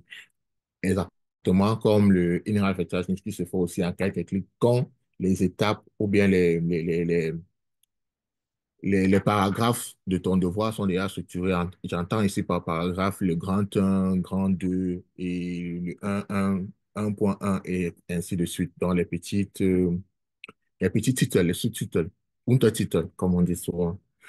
Euh, exactement. Oui, maintenant, on a aussi quelque chose qui est très important dans la rédaction, qui est le Abbildungsverzeichnis. Ici, c'est pour représenter toutes les images, tableaux qui sont dans notre devoir, avec les sources aussi. Donc, dans le Abbildung, tu dois pouvoir donner pour chaque image ou bien tableau que tu as mis dans ton devoir une description. Et c'est cette description qu'on doit avoir à la fin. Et pourquoi on fait ça? Parce que généralement, à l'intérieur même du devoir, à l'intérieur de la rédaction, quand tu es dans l'explication de certaines notions, tu te refais souvent à les images ou bien tu indexes souvent telle image. Et en indexant l'image, tu dis déjà le nom ou le numéro de l'image et la personne voit là-bas directement pour travailler. Et ce qui est encore très intéressant ici, pour nous qui sommes dans le domaine informatique ou bien IT en général, souvent dans la rédaction, on arrive souvent au moment où il y a beaucoup de process qu'on a fait, par exemple, quand on faisait le projet. Et les process, on sait que ça se passe avec des étapes. Et généralement, on a des photos soit du software, soit des installations, soit de comment est-ce qu'on installe tel outil, comment est-ce qu'on utilise tel outil. Et on a toute cette présentation de l'installation ou bien on va dire ici un manuel, comment est-ce que je peux faire pour développer ça ou bien pour installer ça ou bien pour configurer. Il y a beaucoup d'étapes de configuration, d'installation et de ceci. Ce qui fait que quand on veut donc, dans notre mémoire, mettre une image ou bien des builders et encore, il serait toujours mieux maintenant de pouvoir mettre des légendes dessus ou bien de mettre des flèches, d'indexer encore sur l'image même. Il y a une manière de bearbeiten l'image, pour mettre des flèches dessus, pour pouvoir orienter déjà le lecteur à dire que, OK, la flèche ci représente le 1, le 2, le 3 et le 4. Et avec ce numéro, dans la rédaction maintenant du rapport ou bien du mémoire, ça te facilite la tâche de pouvoir maintenant rédiger parce qu'ils sont déjà indexés. Les étapes sur ton image sont déjà indexées. Et dans ta rédaction, tu peux utiliser ce numéro ou bien ce petit nom pour dire, pour donner le process ou bien la procédure donc, à suivre. C'est souvent très important quand un professeur voit ça directement, il comprend que, OK, l'élève est directement en train de beaucoup mieux expliquer. Parce que quand l'image est juste plat et déposée là et que c'est dans le texte que tu commences à expliquer, ça fait beaucoup de texte, beaucoup de texte. Alors qu'avec ces numéros, je pense que ceux qui lisent souvent aussi les livres dans le domaine de IT et tout, ils vont voir ça, surtout quand il y a les étapes d'installation, de configuration de ceci, même dans les livres. On a cette description-là sur les images, ces petites flèches sur des images avec des numéros qui nous permettent maintenant, dans la suite, de pouvoir mieux détailler le projet, mieux détailler la configuration ou bien les installations. L'autre étape maintenant, vu qu'on est toujours, on reste toujours dans le domaine informatique et tout, on se dit que, OK, s'il y a un projet qui va être fourni ou bien un produit à la fin, une application et tout, ça veut dire qu'elle a été développée avec un langage euh, égal le langage. Il y a maintenant les codes, même qu'on est en train maintenant de spécifier dans le travail, il y a des codes de son travail, les codes de son projet qu'on veut présenter. Certes, à la fin, on peut lister souvent tout le code ou bien le remettre sur un CD ou une clé USB et tout. Mais dans le développement, dans le mémoire, on explique aussi souvent certaines parties du code. Et en expliquant ces parties du code, on a besoin aussi souvent de les présenter. Et généralement, ce qui est déjà arrivé, on a déjà vu certains élèves prennent des photos du code et viennent directement coller dans le mémoire, ce qui n'est pas académique. Donc, l'autre méthode, c'est de pouvoir créer juste un tableau avec une ligne et à l'intérieur dans de ce tableau, je vais dire si on est sur Word, c'est vrai que ça encore, c'est une raison, la bonne raison de pourquoi utiliser dans la test, parce qu'avec la test, ce problème-là ne va plus se poser. Mais sur Word, sincèrement, on peut donc faire un tableau avec une seule ligne pour ceux qui aiment toujours utiliser Word et qui vont vouloir toujours utiliser Word. Un tableau avec une ligne et à l'intérieur de ce tableau, tu peux copy-paste simplement ton code. Et généralement, s'il vient de Visual Studio Code ou bien des trucs, il va me sortir avec les couleurs, ce qui sera beaucoup mieux lisible et plus présentable. Ça, c'était vraiment la partie de code. Et ne pas oublier, même quand dans le devoir ou bien dans la partie programmation de son application et tout, on n'a pas mis assez de commentaires. Quand on veut déjà mettre le code dans le mémoire ou bien une partie du code dans le mémoire, ne pas oublier de le commenter encore. Vraiment commenter même la partie du code là avant de le mettre. Ça montre déjà parce que beaucoup de professeurs n'entrent pas directement dans le code que tu as écrit, surtout quand pendant la présentation, tu vas présenter le end product et tout, faire la démo et que ça fonctionne. Mais ils ont souvent besoin de voir comment est-ce que tu codes. Donc, même quand tu vas venir poser ton code dans ton mémoire, n'oublie pas de commenter. Donc, cette partie-là, même au moins, même si tu as oublié dans le truc, cette partie-là, quand même, il faut mettre les commentaires avant maintenant de le déposer dans le truc. Et quand tu l'as mis sur un tableau comme ça, tu peux directement l'éditer. Ça veut dire que si c'est en Python, quoi, tu peux mettre tes dièses et faire tes commentaires ou bien tes slash et faire tes commentaires. Donc, quand tu l'as déposé déjà sur ton mémoire, tu peux encore l'éditer facilement. Ça, c'est encore pourquoi c'est mieux de le mettre comme ça en forme de texte qu'en forme de photo. Euh, Maintenant, on arrive donc sur les BEX Praxis. Euh, Ici, pourquoi la démo? Généralement, quand je reste toujours dans le cadre où on est des informaticiens et qu'on se dit que, OK, au départ, il y a un produit qui est développé et après de ce produit, on va faire une rédaction et tout. Moi, ça m'est arrivé pendant mon projet à Byte. Euh, J'avais développé une application qui devait, bon, c'était le front-end pour faire des comparaisons entre les KI et les HVT de certains sensors. Et les sensors étaient placés dans différentes maisons et ils envoyaient les données dans un broker qui était aussi dans une autre maison. Et maintenant, ces données-là devaient venir être représentées sur mon application que j'avais développée. Et le jour donc, de la présentation, les données n'arrivent pas.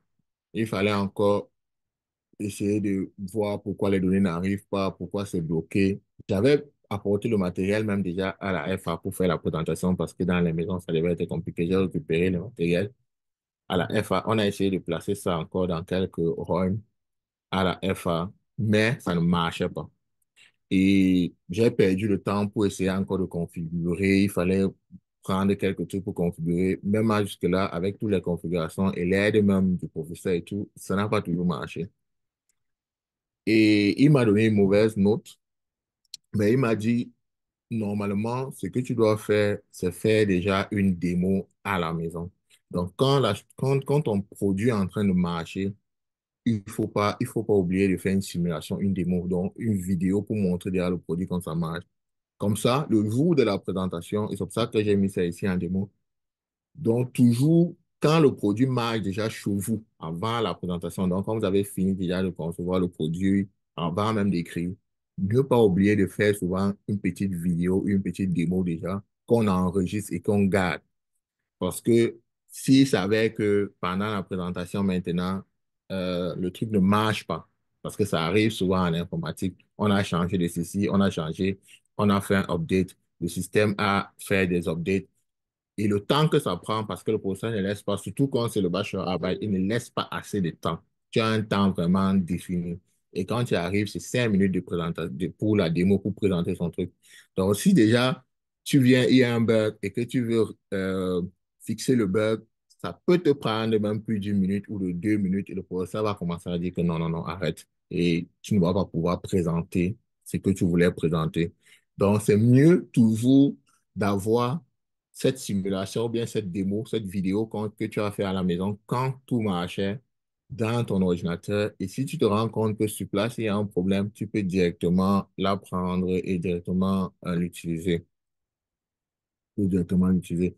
Ça, est-ce qu'on avait mis dans les bon, ça passe aussi directement dans le... Sauf si quelqu'un, Alain, je ne sais pas si tu as encore d'autres euh,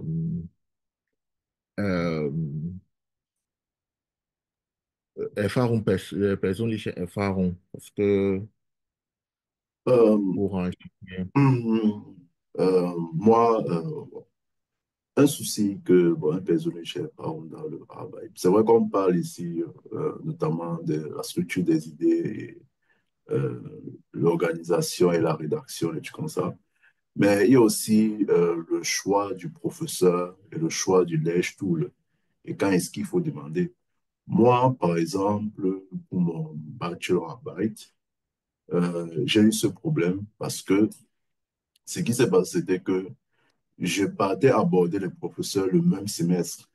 Donc, c'est-à-dire au début du semestre, je peux aborder le professeur dans le tel Ledge Tool en lui disant que j'ai envie d'écrire le bachelorarbeit le même semestre. Et il vient, il me dit que, bon, il m'a dit carrément, bon, que je suis déjà plein, j'ai appris tout le monde. Cela m'a fait comprendre que si tu as envie d'écrire dans un Ledge Tool spécifique ou avec un professeur particulier, tu dois le faire, tu dois l'aviser un semestre avant de l'écrire, avant de, avant de commencer. En fait, tu dois l'aviser une semaine avant de commencer à écrire avec lui. Donc, comme ça, il a le temps de savoir avec qui il va commencer le semestre. Parce que chaque professeur a un nombre limité d'étudiants qui surveillent, soit pour le bachelorarbeit, soit pour le masterarbeit. Et la deuxième partie, c'est au niveau du choix du Ledge Tool. Euh, Ce qu'il faut faire, c'est notamment chercher. Moi, l'erreur que j'ai fait, c'est que à un moment donné, moi, je voulais juste n'importe quel edge tool et finir le plus vite possible. Ce qui est une erreur. Ouais, c'est ce qui est une erreur parce que tu peux partir. Le premier edge tool que j'ai choisi, c'était le edge tool où j'ai fait le séminaire à Byte. Heureusement que le thème qu'ils m'ont proposé la première fois m'a effrayé. J'ai une fois laissé. Parce que le thème qu'ils ont proposé, c'était complètement à gauche de ce que j'ai eu à faire pendant mon cursus. Et quand je demande même à celui que, bon, le tuteur, il me dit que oui, c'est vrai que c'est un thème du masterarbeit, mais on va pas être prochain avec toi. Donc, c'est que si j'avais accepté ce thème, ça allait impliquer beaucoup plus de travail, beaucoup plus de stress. Et bon, étant donné, même si on ne va pas me noter sévèrement, ou peut-être qu'on aura un peu plus de gentillesse en me notant, c'est quand même un peu stressant de savoir que tu es en train de traiter un thème qui n'est pas censé être ton niveau. Peut-être que tu es tout à gauche, en fait, même si le tuteur est là et tout ceci. Et voilà, quand j'ai eu cette expérience, je me suis remis en question, en fait, bien évidemment. Et j'ai essayé de partir, regarder tous les lèches qui m'intéressaient. Donc, j'ai notamment regardé les matières où j'ai les plus bonnes notes. Et je suis parti dans ces lèches tool. Je suis parti voir précisément le professeur. Et c'est là où j'ai eu mon thème. Et voilà, c'est un peu l'expérience que je voulais partager avec vous. Et voilà, je ne sais pas si quelqu'un d'autre a quelque chose à dire. Merci pour la parole, Cédric. Oui, c'est vrai, parce que moi-même, je me rappelle quand vu qu'on faisait aussi notre bachelorarbeit en phase avec d'autres camarades. Il y a certains qui ont dit que non, ils vont partir chez un professeur là parce qu'avec lui, tu écris très rapidement et il donne les thèmes qui sont vraiment très faciles et tout. Mais il faut aussi se dire qu'il faut aussi regarder les thèmes, les thématiques. Pour moi, je regardais les thématiques qui vont passer directement dans le monde aussi du travail. Donc, il faut pas souvent, il faut aussi regarder parce que même quand on fait aussi la demande du travail après le bachelor ou bien le master, généralement, le professeur, certes, ils vont regarder, OK, on parle ici de student tous les jours à Codex, tu as travaillé dans ça, tu as travaillé dans ça, tu as travaillé dans ça. Mais généralement, le gros projet où on sait que l'élève s'est donné du début jusqu'à la fin dans la structure de son truc et a écrit un rapport dessus, c'est généralement le bachelor arbeit là. Et quand les thématiques se rapprochent de ce que les entreprises utilisent avec les tools ou bien les outils que les entreprises utilisent et aiment, ils ont la facilité vraiment à t'appeler même au fortune. Donc, je présente, dès qu'il prend ton CV et qu'il voit, il y a que, OK, il a fait pendant son bachelor arbeit, je ne sais pas, le Künstliche Intelligenz ou bien Django, je ne sais pas trop quoi, React, il a utilisé les technologies comme React, comme ceci. Directement, il est directement intéressé. Donc, il ne faut pas souvent choisir parce que par erreur, les autres, après moi, je crois, les gens ont cherché le travail, ceux qui étaient chez le monsieur là, ils ont cherché le travail peut-être pendant un an et avaient beaucoup de difficultés. C'est vrai que ça peut arriver, mais vraiment, il faut toujours se dire que, bon, dans la recherche du professeur avec qui je vais travailler et tout, et surtout, même dans le choix de ce truc, il faut toujours observer le professeur. Est-ce que le professeur est quelqu'un qui est quelqu'un qui va encadrer. Parce qu'il y a certains professeurs, ça aussi on l'a remarqué, il y a certains professeurs qui n'encadrent pas réellement les élèves. Et dans juste les thématiques, et il te dit que oui, tu peux faire comme ça et basta. Tu reviens seulement après, quand il y a une erreur, lui-même ne sait pas comment. Ok, je vais te prendre, toi qui as levé la main. Lui-même ne sait pas comment vraiment t'orienter. Donc, il a les thématiques, mais il n'est pas vraiment en train d'encadrer l'élève. Généralement, c'est bien, il faut toujours demander aux anciens qui sont passés là, ils vont te dire que bon, tel professeur, il est comme ceci, tel professeur comme ceci, parce que c'est mieux souvent d'aller d'un professeur qui t'encadre, parce qu'avec lui, tu apprends aussi beaucoup, parce que dans le bachelor arbeit et tous ces trucs-là, c'est vraiment la phase où on apprend vraiment, on met vraiment tout ce qu'on a, les connaissances de tous les 6 semestres ou les 7 semestres ensemble pour sortir vraiment un produit. Donc, c'est c'est une phase vraiment très, très importante. Certes, elle est courte, et je ne sais pas si Alain aussi a parlé de ça. Je crois que tout le monde commence déjà un peu à faire, à utiliser ça, c'est-à-dire vraiment aller enregistrer son arbeit quand on est déjà dans les plus de 50% sur des tâches déjà accomplies et qu'on est sûr que vraiment, avec cette thématique-ci, je vais terminer à temps. Parce que c'est déjà arrivé plusieurs fois, quelqu'un prend le thème. Certes, souvent, il y a d'autres pressions externes où on ne sait pas trop quoi. Et directement, il part déjà en Meldon. Et après, se retrouve 2 semaines ou 2 mois. Il n'a pas avancé. Même les recherches ne donnent pas quelque chose, ceci ne donne pas quelque chose. Donc, vraiment, quand le choix il a été fait, continue à travailler dessus. C'est pour ça que c'est moi mieux que, comme Alain l'a dit, quelques temps déjà avant, tu pars déjà, même un semestre avant, tu pars déjà voir le professeur. Et dessus, il va déjà mieux t'orienter. Il te dit que, OK, tu peux déjà chercher dans ça. Est-ce que moi, je donne toujours mes thématiques dans tel domaine. Et pour ce domaine, tu dois déjà avoir les connaissances en ceci, en ceci, en ceci, ce qui te permet déjà de mieux te préparer pour attaquer maintenant cette phase-là. Ok, bon, il n'y a pas le nom, hein, c'est écrit F a beaucoup. Tu as la parole. Bonsoir à tous. Moi, c'est Fallon. Ah, ok. Ma Bon, question que j'aimerais poser, c'est qu'est-ce qu'on confie à une personne qui, par exemple, veut écrire son Projektarbeit ou son Bachelorarbeit et qu'en entreprise, cherche à le faire en entreprise ou à le faire à l'école?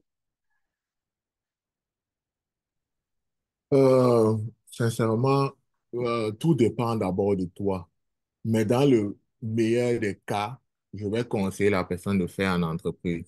Parce que, comme j'étais en train d'énoncer, en entreprise, il y a un meilleur suivi. Parce que généralement, les professeurs ont souvent beaucoup d'autres élèves et tout. Et le suivi n'est pas souvent trop ça. Or, en entreprise, il y a généralement un betreueur qui est là pour t'accompagner et tout. Et tu as encore le professeur à l'école. Donc, et c'est souvent mieux parce que quand ton bachelor est bien fait dans une entreprise, généralement, puisque c'est une solution que tu apportes à l'entreprise, ils ont la facilité aussi à te recruter. Donc, moi, je conseille, si quelqu'un a vraiment la place dans une entreprise, de faire dans l'entreprise. Certes, c'est plus enchaîné, c'est plus difficile, parce que généralement, c'est un truc spécifique qu'on te demande, qui demande beaucoup plus. Quand on va voir, par exemple, les mémoires qui sortent des entreprises, on va c'est souvent beaucoup plus écrit, parce que l'entreprise demande vraiment énormément. Mais ce qui est bien à la fin, tu as un meilleur résultat parce que tu as une meilleure accompagnation, tu as plus de connaissances, tu as mieux appris et tu as encore la possibilité d'être recruté directement dans l'entreprise si vraiment le travail qu'on t'a demandé de faire a été brillamment achevé, je veux dire. Je ne sais pas si Alain ou bien Alex va ajouter quelque chose dessus. Parce que... Non, non, je pense que tu as parfaitement bien résumé de quoi il s'agissait. Bon, juste une petite parenthèse. Moi, par contre, on m'a dit de fuir l'entreprise à cause de la difficulté. Ouais, donc, mais c'était plus parce que j'étais toujours dans cette optique de celui qui me donne le premier thème, je prends et fais. Ouais, un peu. Donc, comme Cédric l'a dit, en fonction de tes besoins, en fonction de ce que tu veux faire, tu peux soit faire en entreprise ou à l'université. Et c'est aussi vrai qu'à l'université, le professeur, un peu, il va fort parce qu'il a les étudiants, les autres étudiants, il a les cours à donner, il n'a pas seulement un seul fort leçon. Donc, par exemple, moi, avec mon professeur, c'est un peu compliqué de temps en temps de le voir. On peut se voir peut-être une fois chaque mois parce il est aussi occupé. Donc, c'est un professeur.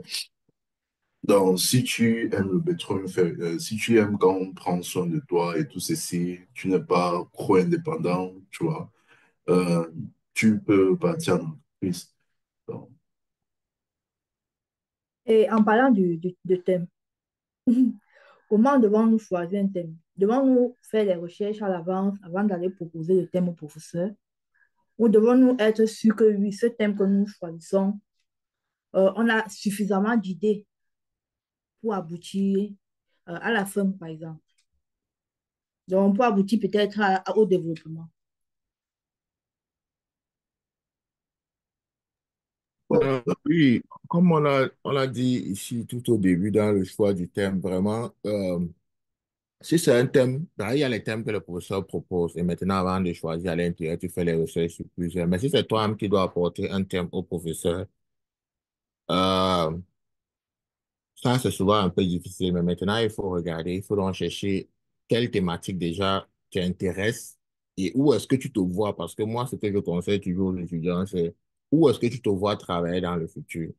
Faut pas, c'est vrai, on dit souvent qu'il faut finir, mais si on omet le cas où l'étudiant est dans un autre stress, où il est pressé de finir, sincèrement, c'est mieux de prendre une thématique pour ton bachelor travail où tu te vois travailler dans le futur, ou bien tu te vois vraiment les prochaines années travailler en entreprise.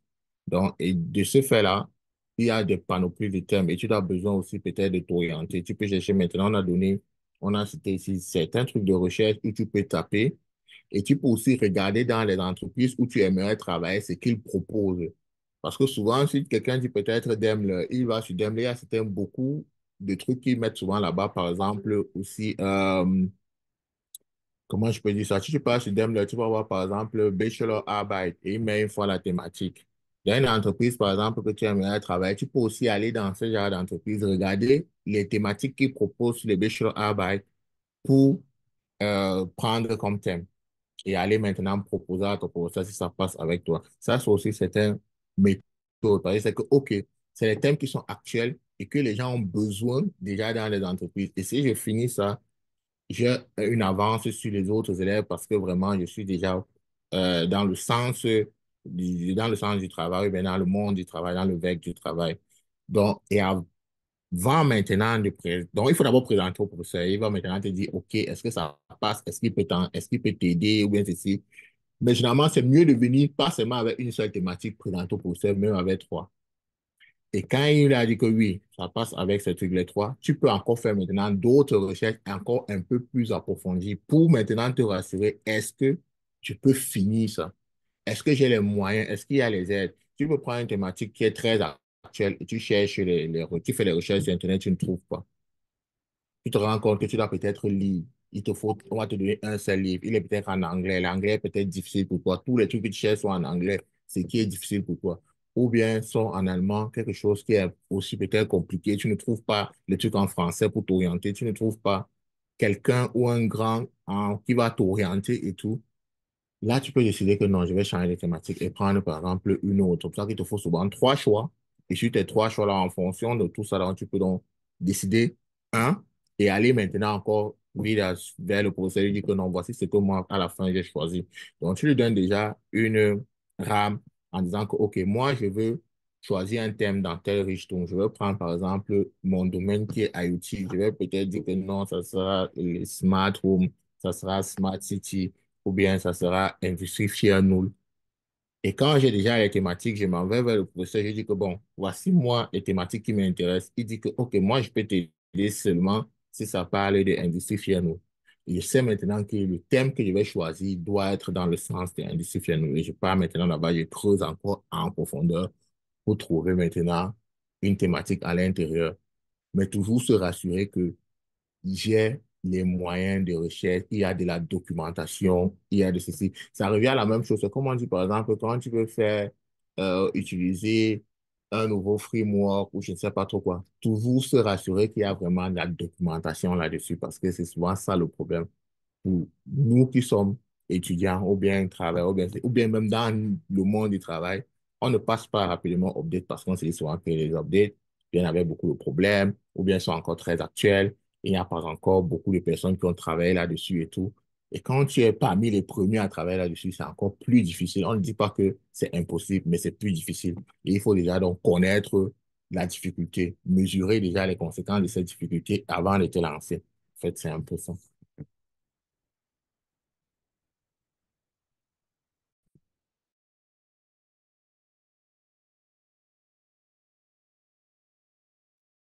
Il y a Chris qui a une question.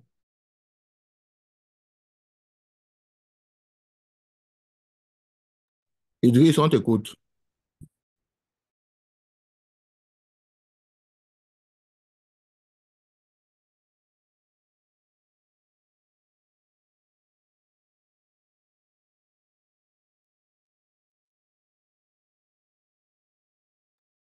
Est-ce que c'est mieux maintenant? Allô? Oui, on te suit, on te suit. Non, non, unmute-toi encore. Ouvre ton micro parce que c'était fermé. Non, je peux le faire ici.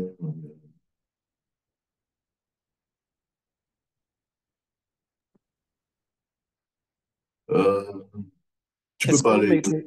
Est-ce que vous Oui, oui, m'écoutez maintenant? oui, oui. Ok, donc bonsoir d'abord, je vais d'abord dire merci vraiment pour la présentation. Ça fait vraiment plaisir de prendre du temps à écouter, à voir tout ce que vous avez préparé. Je vais d'abord peut-être commencer par les remarques, les points qui m'ont peut-être semblé vraiment les remarques, donc pas les questions. Donc, moi, je vais d'abord dire concernant, par exemple, la question de est-ce qu'il faut chercher le thème en entreprise? Je pense que vous avez répondu là. Mais il faut dire aux gens pourquoi c'est important aujourd'hui. Si on fréquente, c'est d'abord peut-être pour produire de la valeur. et la valeur, on le produit en entreprise. Et ça, c'est d'abord le premier point. Le second point, en fait, c'est qu'il n'y a pas seulement l'entreprise, mais le problème, c'est qu'en entreprise, tu as double compétence, tu as double avantage. Tu as, par exemple, en entreprise, on va te donner un tuteur. Lui, il est plus pratique. Il travaille avec des choses. C'est son boulot au quotidien. Il est obligé de produire de la valeur pour qu'on le paye. Et là, tu vas avoir un professeur au niveau de l'université qui va t'amener plus la méthodologie. Donc, là, tu es en train de faire une combinaison entre un praticien au quotidien, c'est-à-dire quelqu'un qui va te suivre au quotidien, et un professeur qui va peut-être s'assurer de la méthode, en fait. Parce que généralement, comme vous avez dit, les professeurs sont très méthodiques, mais pas peut-être dans la productivité, en fait. Les professeurs travaillent de façon générale, alors que lorsque tu es en entreprise, tu as vraiment un tuteur qui peut répondre à tes questions. Et c'est quelqu'un qui travaille au quotidien. Donc, du coup, ça peut être très, très avantageux. Ça, c'est d'abord le premier avantage de toujours chercher un thème en entreprise, même si, donc pour moi, en fait, il n'y a même pas de question. C'est juste de donner les avantages à ce niveau. Bref, et aussi, euh, il y a beaucoup les tools, c'est-à-dire les softwares ou bien les trucs qu'on utilise en entreprise, ce sont vraiment les trucs puissants de l'heure. Alors que, par exemple, ceux qui sont généralement à l'uni, ce sont parfois les trucs déjà obsolètes, en fait. C'est-à-dire, tu vas vraiment travailler avec des outils qui sont vraiment des outils de pointe, en fait. Et ça va te permettre tellement de te rendre la vie facile dans le monde du travail. Par exemple, j'ai développé une application, par exemple, en XML et Kotlin, tout simplement parce que le professeur ne savait pas que, par exemple, il existait déjà, par exemple, un Jetpack Compose comme framework. Donc, du coup, quand moi je suis arrivé, on m'a fait comprendre que ce que tu as fait là, c'est 50 ans en arrière. Donc, du coup, imaginez un peu la frustration, en fait. Personne ne voulait regarder, personne ne voulait encore se concentrer au XML, en fait. Mais pourtant, j'avais appris tout un langage, toutes ces balises et tout le reste. Donc, ça, c'est quelque chose qui est important. Et voilà, j'avais utilisé, je pense, IntelliJ. Je suis arrivé, les gars m'ont dit que bah, il y a deux tools, mon gars. Moi, tu dis IntelliJ, moi, il n'y a même pas ça sur ma machine. Si tu veux qu'il t'aide, soit tu as Android Studio, soit tu as VS Code. Parce que c'est ce qui est le plus bon sur le marché. Donc, il y a aussi ce truc-là en entreprise que ça te permet vraiment que lorsque tu travailles un thème comme ça en entreprise, la personne qui te tient généralement, il t'apporte quelque chose de direct dont tu as besoin au quotidien, en fait. Et ça, c'est quelque chose que... Maintenant, si les gens disent que non, c'est plus difficile en entreprise, moi, je vais juste dire que c'est déjà ceux qui sont pressés par terminer les études. Et moi, je vais juste dire que quand tu commences à être pressé à terminer les études, ça veut dire qu'il y a un problème aussi quelque part. Il faut aussi l'admettre pour pouvoir avancer. On n'est pas pressé de faire un travail, sinon on est plus galvanisé de faire un bon travail, en fait. Maintenant, concernant la rédaction, ça c'était le deuxième point. Euh, il y a un point peut-être que les gens n'ont pas prêté attention. Je pense que c'était à la TMH parce que j'en ai déjà au moins peut-être aidé au moins à la rédaction de trois quatre mémoires. Euh, Certaines universités, je ne sais pas si c'est tout, ont des règles de rédaction dans leur institut. Et généralement, beaucoup ne savent pas. Par exemple, chez eux, il faut écrire avec la police Arial. Tu écris avec ta New Woman, il y a un problème. Il faut écrire avec la taille 12, ou je sais que c'est 12 ou 11. En fait, il y a les règles, en fait, qu'ils attendent dans leur rédaction, en fait. Donc, du coup, j'étais stupéfait qu'une personne ait rédigé et laissé son mémoire. La dame l'avait fourni dans les liens d'aller consulter et elle avait laissé ça en outrepasser. Le jour où elle est venue faire la présentation, la dame a tout simplement dit que sur le fond, ce n'est pas encore ça. Ça ne respecte pas le cadre de leur institut, en fait. Pourtant, elle avait quand même eu ces ressources-là. Et lorsque j'ai cliqué sur les ressources, c'est là où je suis tombé. Je me rends compte que je devais l'aider peut-être à refaire la forme, mais elle n'avait même pas trop besoin de la tech parce qu'on avait vraiment permis là-bas que tu peux écrire soit en Word, soit en la tech, en fait. Donc, il n'y avait pas de problème. Le problème, c'est que le type de police, la taille et comment certaines choses devaient être, comment même les trucs, il y avait même les règles sur les couleurs, les règles sur souligner ou pas souligner. Il y avait tout ça vraiment dans leur truc, en fait. Et certaines universités sont vraiment carrées là. Donc, du coup, elle avait laissé ça passer et voilà comment elle a échoué. En fait, voilà comment euh, la seule erreur la seule chose qu'il avait sauvée, c'est qu'elle avait oublié de signer le dernier document. Donc, ce qui veut dire que quand même le professeur a déposé sa thématique, ça a été rejeté au niveau de l'administration en disant qu'il y a une feuille qui manque. La dernière des couvertures, il faut mettre sa signature et accepter que le travail appartient à l'université, en fait. Donc, c'est ça qui l'avait aidé à réécrire son mémoire, en fait. Et du coup, quand moi, je suis tombé sur ça, je ne savais pas. Donc, il y a vraiment ça que beaucoup de personnes doivent essayer de, de comprendre. Maintenant, je reviens à ma question. Ma question était que quand est-il judicieux de commencer la rédaction de son mémoire quand on est étudiant? Parce que je pense que c'est vraiment quelque chose que j'observe dans la communauté. Est-ce qu'il faut valider toutes ces matières? Est-ce qu'il faut atteindre un niveau? Quand est-il le bon moment de commencer la rédaction ou bien de commencer à travailler sur son mémoire, en fait?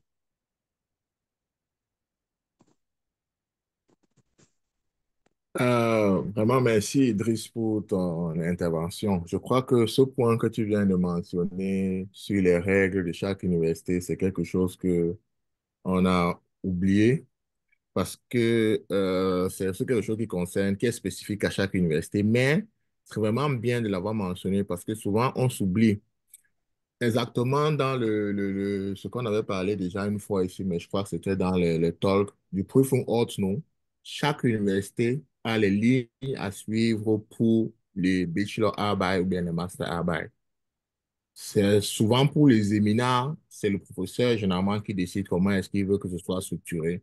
Mais pour le Bachelorarbeit et le Masterarbeit, l'université a déjà donné les lignes à suivre. Comment est-ce que, exactement comme tu as dit, avec un police, ça doit être écrit, quel caractère, comment ça doit être structuré, les ramen, à quel écart doivent être les ramen et tout, comment est-ce que les paragraphes doivent être disposés et tout.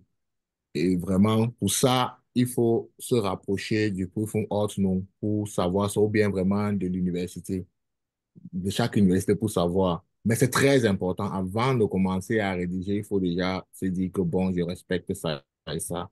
Ou bien déjà formater son Word en fonction de tout ce qui a été dit. C'est vraiment très important. Donc, merci encore pour ça, Edith. Et pour répondre ou bien pour apporter une réponse à ta question, déjà dans chaque université aussi, il y a déjà aussi cette loi-là. Il y a des universités qui te disent que, bon, pour écrire le bachelor, il te faut avoir au moins 160 crédits pour 170, 165. Il te faut avoir passé déjà toutes les matières du 4 semestres en descendant.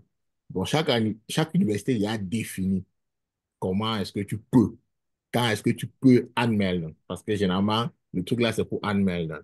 Et après, maintenant, tu peux aller voir le professeur quand tu te sens déjà prêt. Pour moi, je veux dire, si tu as une matière qui te stresse, ce n'est pas obligé de finir toutes ces matières avant d'écrire son Abschluss. Moi, dans mon exemple, quand j'écrivais, il me restait encore deux matières.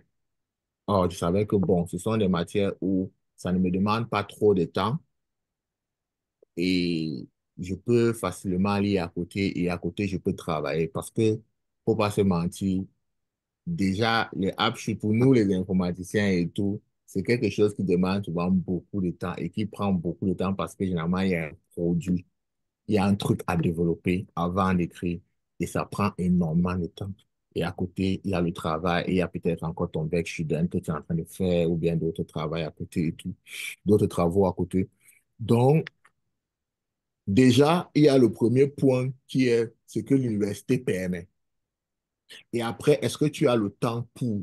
Mais pour moi, je veux dire, si quelqu'un est libre, c'est toujours mieux d'être libre dans sa tête quand tu es en train, libre même dans la pression quand tu es en train de vouloir rédiger ça. Pourquoi? Parce que c'est vraiment le dernier des modules pour valider ou bien pour avoir son Zeugnis.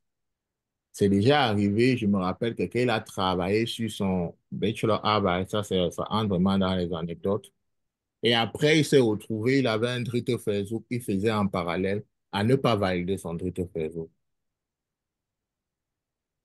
Donc, on va dire peut-être que tu devais plus te concentrer sur ton Drittversuch et finir. Bon, on ne va pas entrer dans cette polémique-là, mais c'est toujours mieux parce que tant que tu n'as pas validé toutes les matières, même l'autre là ne te sert pas à grand-chose.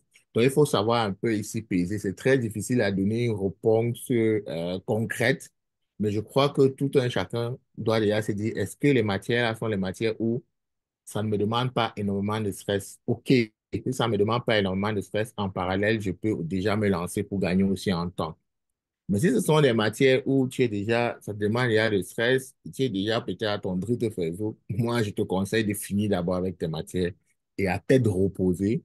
Tu peux déjà commencer à chercher le thème et tout ça, mais pas encore commencer à l'implémentation et qu'on soit et la rédaction et tout. Peut-être déjà entrer en contact avec le professeur, il te donne déjà un temps, tu fais déjà les recherches. Là, tu as fixé sur ta thématique. Ça, c'est déjà très bien.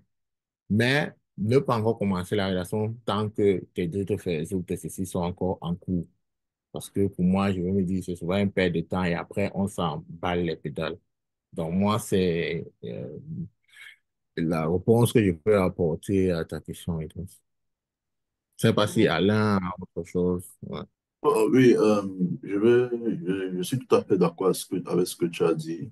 C'est toujours bien de commencer le bachelor quand tu as presque tout, tu as fini tes matières, donc tu n'as plus aucun schriftliche Klausur, disons ça ainsi.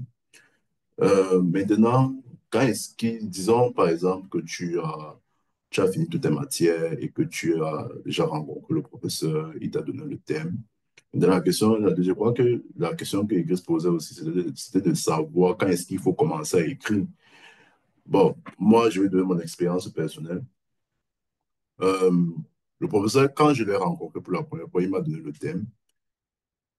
Euh, il m'a fait comprendre que, OK, dans ce thème, il y aura deux parties. La première partie, c'est la pratique. Donc, je t'ai donné le thème, pas fait des recherches dessus, et sors-moi une expérience, sors-moi un code en Python. Voilà, le thème concernant en fait l'intelligence artificielle. Et quand tu sors ton code, quand il a sorti le code, je sais pas, tu lui présentais les résultats, il a regardé, il a évalué, il a dit, OK, pas encore regardé, si tu peux améliorer l'expérience, je sais pas si je l'ai fait, j'ai renvoyé les résultats. C'est seulement quand il était d'accord par rapport aux résultats. C'est-à-dire, c'est le professeur qui dit quand est-ce que tu es prêt, qui juge quand est-ce que tu es prêt pour commencer à écrire. Tu vois, parce que tu lui présentes ton travail, il évalue, il regarde ce que tu dis, il essaie un peu de comprendre, il te donne maintenant l'aval. OK, comme tu as déjà, comme l'expérience de Good House, je donne maintenant l'aval de prendre, parce que quand tu envoies de contacter le Prüfungsamt et d'écrire mon nom en tant que ex-Gutachter, donc c'est lui qui te donne l'autorisation de donner ton nom. Donc, et je pense que le professeur te donne cette autorisation, tu es presque prêt à commencer à écrire. Donc, après m'avoir donné cette autorisation, malgré même cela, il m'a encore dit que, OK, tu as l'autorisation, on t'a amené tout ceci. Prends encore 2 semaines ou 3 semaines pour revoir encore tout ton code, voir ce qui marche et te rassurer que tu comprends chaque partie du code. Ouais, un peu donc, je pense que pour savoir exactement quand est-ce qu'il faut commencer à écrire, il faut se référer au professeur. Donc, c'est lui qui connaît un peu en fait, c'est lui qui saura un peu mieux t'orienter et ne pas se baser sur son ressenti. Donc, référer à ce que le professeur dit et essayer d'avoir son aval en ce qui concerne quand est-ce qu'il faut commencer à rédiger son bachelor ou à se anmelden pour le bachelorarbeit. Moi, je vous ai écouté. C'est y a bien de partager les expériences. Mais moi, je vais dire, c'est un peu de... En fait, pour moi déjà, c'est que j'ai eu la thématique par mon professeur. C'est mon professeur qui m'a approché parce que voilà, il avait remarqué, bref, je partais beaucoup à ces UBO. Et du coup, c'était mon professeur de mathématiques en fait. Donc, du coup, j'étais vraiment brut en maths. J'ai parté au Ubon, je faisais des trucs. J'étais toujours au Ubon, en fait. Et il m'a rapproché, il m'a dit, bon, voilà, j'aimerais que tu me combines un truc entre les mathématiques et et une application mobile. J'ai envie que quand un élève se trouve hors de cette université, qu'il n'a pas de connexion, mais sur l'application, il puisse y aller lire ses cours. Donc, sur son téléphone, parce qu'il me rend compte que le téléphone rend un peu zo. Donc, c'était un peu un truc vraiment comme ça. Et il m'a dit, je ne fais pas dans le développement mobile et c'est en Valflich, en fait, dans ta filière. Donc, essaye déjà de voir si ça t'intéresse ou pas, si tu vois un peu. Donc, il m'a vraiment laissé la latitude juste en me donnant l'idée, en me disant, va d'abord un peu travailler sur ça, tu reviens vraiment me voir quand tu auras quelque chose. C'est là où j'ai commencé mes recherches, c'est là où j'ai même choisi le Valflish qui était Mobile App Engineering, que je n'avais même pas peut-être en idée de choisir. Donc, voilà un peu comment c'est parti. Donc, du coup, je disais ça parce que mon expérience m'a fait comprendre que dans notre communauté, on se retrouve avec les gens qui font 10, 12 semestres parce que parfois, ils veulent valider toutes les matières avant de réfléchir à la thématique. Et c'était un peu, à mon époque, le cas, en fait. C'est-à-dire, déjà essayer de valider les matières. Mais comme Cédric l'a dit tout à l'heure, si déjà moi, ce que je conseillerais aux personnes aujourd'hui, c'est que si déjà tu as déjà respecté, tu as déjà le nombre de crédits que l'université demande, tu peux déjà commencer à travailler sur une thématique. Maintenant, si tu pars en entreprise, c'est là où moi je dis vraiment, il faut que lorsque tu commences à chercher, parce que l'idée c'est d'abord de chercher la thématique. Tu peux chercher la thématique par un professeur qui te propose. Toi-même, tu peux aller vers un professeur, tout comme tu peux écrire des mails aux entreprises pour leur demander clairement où est-ce qu'ils ont mis les thèmes. Tu aimerais avoir un thème en entreprise et tout ça. En fait, c'est que nous, on a vraiment peur de l'entreprise. Et c'est ça que j'aimerais démystifier, en fait. Donc, pour moi, la priorité, c'est d'aller vraiment en entreprise, dire, je suis en train de rechercher un thème. J'ai envie que vous me donnez peut-être soit les différents thèmes ou que vous me dirigez ou bien, parce que généralement, quand tu viens en entreprise, pour dire la vérité, lorsque tu as fait un bon bevin, bon, il te crée même le thème, en fait. Maintenant, si l'entreprise ne peut pas te créer le thème, toi, il y a des entreprises, comme Cédric l'a dit, Daimler, qui offrent déjà les thèmes. Donc, tu pars là, tu fais une recherche. Moi, je peux prendre un thème en entreprise. Je travaille sur ça de façon unique. Même peut-être pendant un an. Juste peut-être. Après un an, je viens et dis que bon, le thème est toujours là. Il dit que bon, j'ai vu le thème si ça m'intéresse. Maintenant, il m'avait proposé au professeur. Donc, moi, j'ai dit, il faut s'organiser avec son bachelor comme une matière quand on cherche le thème. C'est-à-dire, si tu as peut-être 4 heures par semaine pour peut-être un follow Zoom, tu peux aussi déjà à partir de là, parce qu'il faut que le jour où tu es en train de valider ton dernier classe, c'est le jour que tu es en train de abgeben ton bachelor à bail, en fait. Moi, je pense que stratégiquement, c'est comme ça là qu'il faudrait un peu voir le truc. Bref, c'est mon MFLO. Maintenant, je ne veux pas aussi oublier ce que Cédric a dit. Si toi, tu as les drittes, Facebook, tout ça là, non, non, non, non, non, il faut stopper. Il faut te concentrer sur tes classes parce que là, tu as un stress qui n'a rien à y voir avec ça, en fait. Si tu échoues un classe, ça ne sert à rien tout le travail d'à côté. Donc, évitez déjà d'aller au grid Facebook pour entrer dans ce stress-là. Mais si vraiment tu fréquentes de façon normale, tu valides tes classes, si tu as déjà le nombre de points requis par l'université, lance-toi sans terminer le reste des matières. Ça sera peut-être mon meilleur conseil sur la question, quoi. Tu fais le reste ensemble, en fait. Pendant que tu valides tes matières, tu travailles sur ta thématique. Et après, voilà, et comme tu as dit, beaucoup de professeurs permettent aujourd'hui que tu travailles longtemps sur ta thématique avant qu'ils n'enregistrent. Et c'est ça vraiment que beaucoup de professeurs font aujourd'hui, en fait. Donc, c'est aussi ça veut dire que ça va vraiment passer, en fait, puisqu'ils te laissent travailler jusqu'à ce qu'ils sentent que tu as déjà quelque chose. Ça va être demandé et t'enregistrer, en fait.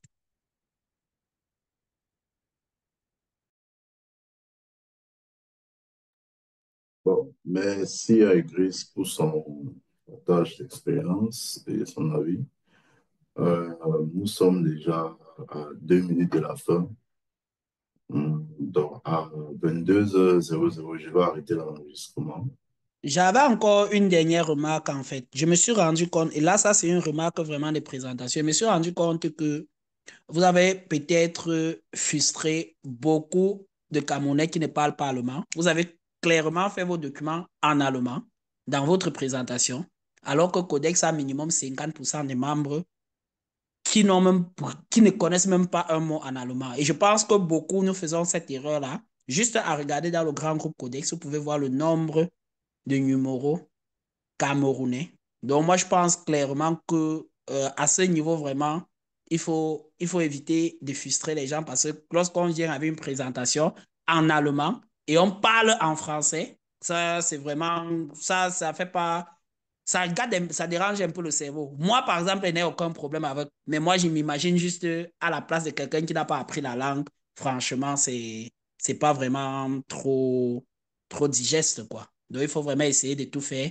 Codex, c'est français à la base. Donc, je sais qu'il y a beaucoup de personnes expression allemande, mais lorsqu'on veut faire des présentations, n'oublions pas que ça doit toujours être en français, que ce soit la documentation, que ce soit la présentation, en fait.